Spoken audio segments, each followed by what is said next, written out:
A consequence of the coronavirus pandemic is cyberbullying. Suicide last week. Authorities say she suffered nearly a year of cyberbullying. As Michelle Miller reports, we know it's a very serious issue. It continues to affect families across Stranger the country Things breakout in star many heartbreaking Millie ways. Bobby Brown, Like victim our next of guest, whose recent cyberbullying, tragic quitting loss has Twitter his family after standing she up was and attacked hopes to online ever with change hurtful memes. and also ensure Adrian that Baker this is here. She has that never story. happens. Good morning, Adrian. As technology has developed over the last 20 years, cyberbullying has become an increasingly larger issue for the society. But first, do you know what is WIC? What is cyberbullying? So basically, cyberbullying is a method used by bullies to tease, to torment, harass, or otherwise hurt their victims using the internet. Many social networking websites are now becoming weapons. People can easily unite against another by sending threats and insults using messages, videos, or pictures. Nowadays, the threats and attacks are much more painful and can result in depressions or sometimes even suicide. So now let us look at the point of view of our projects. Neela, who is a 16-year-old girl studying in SMK school, she is being cyberbullied by her classmate, and no matter where she goes, everyone likes to tease her. However, Neela has a happy and positive family. Despite that, Neela still receives hate pictures from a social media website. This makes Neela very frustrated. Even in school, the cyberbullying continues. Neela felt very sad and hurt. However, Neela voiced out to her brother, family, and friends since it is a better way to solve the cyberbullying rather than keeping it quiet. Neela had found out an application called But It's Not Bullies. She is glad to find out this application and she felt that this feature of this app is very useful, which is able to help her to prevent cyberbullying. Therefore, she introduced this application to her friends. And now Neela is able to make a good friends and a good buddies for herself. Neela now is a very happy girl in the school. So from this point of view, we thought of the idea of developing an application to encounter such cyberbullying issue, which is called the Bullies Not Bullies.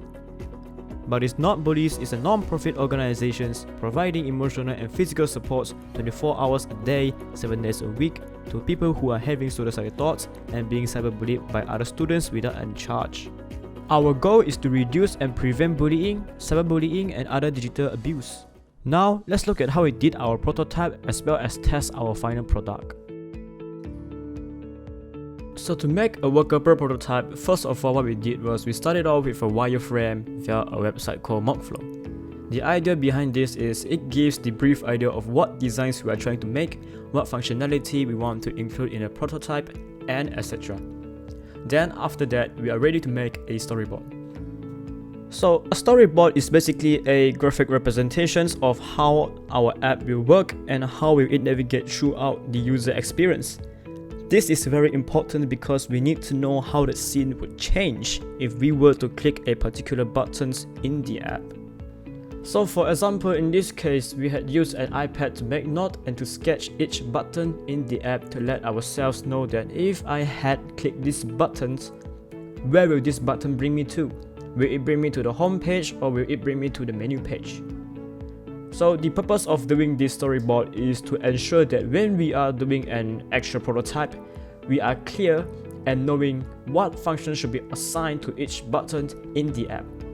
This not only reduces human error and also reduces the risk of failure. Thus, this increases the user experience and also minimizing any possible error in the app. So after we are done with our wireframe and storyboard, we can now begin to create our own actual prototype. So to create an application prototype, first of all, we need to know how can we apply the designs and functions onto the canvas. So for example, in this case, we had used a website called Marvel App, where it is designed for people who wants to make an application prototype, and this suits our purpose as well. Throughout the design process in the Marvel website, we basically refers back to the wireframe in the Mockflow where we need to know where to put the image, the videos, and some small design items. This basically speeds up our creation of the prototype and enables us to have more time to test and check in the future. Hence, it is very important to have a base foundations before moving on into an actual building process. After we done the actual prototype, we test it quickly and thoroughly and then go back and iterate on the designs. And we repeat this process until we are happy with it. Once we are happy with it, we can then move on to survey our user feedback from our interviewee. So in this case, we had created a survey form by using Google Form as one of the tools to communicate with our users and also interviewee. The reason why we didn't use other platforms to do survey is because everyone are familiar with the interface of the Google Form and everyone are convenient with it. Hence, we are making things as simple as possible to make life easier for them and for us. And to the last part, which is the most crucial part, where we send the prototype to an interviewee to test out our prototype and get as much feedback as possible from the user, so that we hope in the future we can improve and continue to innovate a better solutions to counteract this cyberbullying issue. So right now, Zubin will take over and showcase the actual prototype of Bullies Not Bullies. Now, I would like to show how our prototype Bullies Not Bullies works. Let's start by signing up a new account. The novice user can sign up a new account by using their own email. After signing up, the user will be prompted to set up their profile. They will have to upload a picture as their profile picture.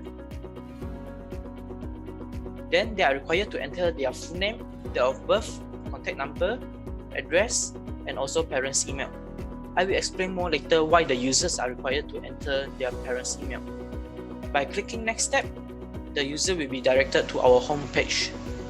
This is the home page of Bullies Not Bullies. By clicking the button on the top right corner, the user will be directed to the menu page. At the menu page, the user can choose the page they want to go, such as going back to home, going to About Us, Services, Resources, Contact Us, FAQ, Watchdog, Settings, and logging out here. Besides, the user can visit our social media sites by clicking the icons at here. Now, let's go to About Us first. We have included the story as well as the visions and missions and the goals of our organization. Next, let's go to Services page. The services that we provide are the emotional support and report. For emotional support, those who feel lonely, in distress, or having suicidal thought after being cyberbullied can chat with the support advisor from our organization to seek for emotional support and share their experience and feelings to us anonymously. Moreover, they can receive a face-to-face consultation with our support advisor. For the report page, the user can report any social media accounts they found which has been used to cyberbully others. They can describe the incident and upload the proof, either screenshot or screen recording. Then, our organization will submit to the respective social media platform to verify its authenticity. If it's real, the account used by the bullies will be banned. Next, for the resources page, any sources such as videos that are related to anti-cyberbullying and ways to prevent cyberbullying will be uploaded. For Contact Us page, a list of information of our organization will be provided, such as our address, contact number, email address, and social media accounts. For FAQ, we will include a list of frequently asked questions and provide information on frequent questions or concerns. Next, here's the watchdog. At the bottom right corner, there is a help button. Now, it's the reason why we require parents' email while setting up the profile just now. Since our main target audience are students between the ages of 13 and 18, we believe that it's good for their parents to monitor their children. If the user have entered their parents' email address while setting up their profile just now, at the parents access here, they can choose to allow location sharing, data sharing, adult censorship, and emergency alerts to their parents. Then, if their parents use the email which is same as the parents' email in the profile setup just now to sign up for a new account, at the activities here, they can view their children's recent activities to make sure their children do not involve in any cyberbullying case. Not only that, they can view their children's current location and also recent location here. Then let's go to the watchdog settings. If the user switch on the keyboard thinker, there will be a notification pop up and ask the user to rethink if they have typed some vulgar words. Next, If they switch on the smart text blocker, the vulgar words sent will be censored automatically. Next, if they switch on the alert updates, they will receive a notification if someone has called them for more than 5 consecutive times. The user can choose to block this number by clicking the button block. If the user has switched on the backup drive, the setting will remain the same if the user log into the account with different font. Just now we have talked about the smart text blocker at the watchdog settings. If the whole message is full of vulgar words, the whole message will be blocked and the users can only view those messages here. Besides, for the alert updates, if the user have blocked a phone number, they can view the history of the calls here. Next is the settings. The user can manage their profile, change their password, or change their email address here. At the Manage Profile page, the user are not allowed to amend their full name and date of birth, but they can change their contact address and also parents' email. At the Change Password page, the user are required to type their old password and then followed by the new password in order to change their password successfully. Same goes to change email. The user are required to type their old email address, then followed by their new email address. Last but not least, by clicking the logout button at the top right corner, the user will log out from the account and return to the welcome page. Here is our 3 success and failure. Our first success and failure is we realized there is no login and sign up page during the first implementation of our prototype. After we realized and discussed about it, we added a login and sign up page after we noticed that we missed out those pages. The second success and failure is during the second test, we realized that the icon of the watchdog is not obvious and users might not know what it is. But we changed the watchdog icon to menu page and we named it as watchdog.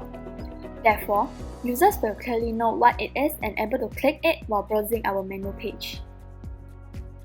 The third success and failure is that our coach noticed that there is no help page for our app, and he thinks that users might need help when they have inquiry regarding our app. We accepted Dr. Wong's advices and we added a help chat box for our app, and users can also refer to FAQ page if they encounter any problems. These are the feedbacks we got from our interviewees.